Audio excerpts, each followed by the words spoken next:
cognizant of what the weather was doing. Yeah. So now you're like 10, 11, 12. You're going to St. Cecilia's for school at that point, correct? Oh, yeah. And in the summers, it's assumed you're going to work for your dad, right? And so Oh, yeah, we never had any summers. Mm. And you didn't have any other jobs in the summer. I mean, you basically worked every summer. Well, when I got older, I would threaten to leave and go and do this, you know. Like that. I said, you had no other jobs. So you so all right. So you worked on the kiddie rides. Eventually, you learned how to put that up and take that up and down, and okay. And then from there, what's the next step for you on the carnival? What after the kiddie rides? Well, I started putting up merry-go-rounds, and I got very proficient at that. Mm-hmm. And then also, first, I remember the first time that I was in high school. In fact, where was it? Up in Portland, Michigan. We had the merry-go-round up there, and a couple of my high school buddies were working with me, and this was in the summer.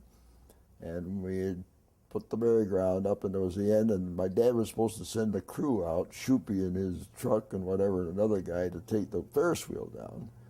Well, they didn't show up. In the meantime, we took the merry-go-round down and had it all loaded on the truck, and they were supposed to send somebody to come and help us with the Ferris wheels. Well, we decided, well, we're sitting around doing anything, we can strip the Ferris wheel. So that means take all the other equipment off, the lights and the seats and everything, have it all stripped. Well, then they still didn't show up. So then we decided, well, we'll take it another step further and we'll go down a little lower. We said, well, now let's take the iron off and we can do that. So we did it. We had the damn thing down on the ground by the time my dad showed up with Shoopy in a truck and then a couple other guys to help take it down. And it's all laid on the ground waiting for a truck to load it on. My dad looks around and he says, "What happened here?" I said, "What do you mean, what happened?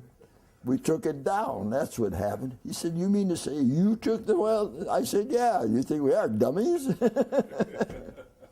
My dad, from that point on, had never had a question about putting up a Ferris wheel and taking it down. From that point on, I was the expert. Was that the one where he set you up in the sticks? No, No, that was Shabona. Yeah, let's wait. I want to do that one. So at this point, you know, you're now putting up and taking down rides. You're somewhere. And when did you learn to drive? How old were you when you learned to drive? 12. You were 12 years old. Yeah, but I didn't get a license till I was 14. That didn't stop my dad. My mother said, "Are you afraid you're going to get a ticket?" He said, "Hell's bell, he's the best driver I got." So were you driving trucks or just cars? No, semis. So you were helping transport stuff. Yeah, driving it from lot to lot and whatever. And when he would go set up a typical church fair, how many trucks was he driving out there? Do you think to get there? I don't know. A couple of trucks. Probably. Yeah. Depend. We were always trying to downsize, you know, get bigger trucks and take bigger loads and fewer trucks and whatever. Right. And so you remember some of these guys? You mentioned this guy Shoopy and the other guy. Well, Steve Simon, Al Byers. Well, that was real early on. He was not working for my dad by the time that I was setting up rides. He was married and had his own family. He was out of the Carnival business. But Al Byers was a strange guy. He was originally from Harson's Island and had started for my dad as a kid out there. Wow. And so who was Shoopy? What was his story? Oh, God. Well, besides being a drunk, now he was a nice guy, Shoopy. He just got worse and worse in the booze, but he was a kind-hearted guy when he was sober. He didn't want to mess around with him when he was drunk, but he was all right. And so these guys were just kind of itinerant workers? They'd come work? Well, yeah, they just worked in the summertime.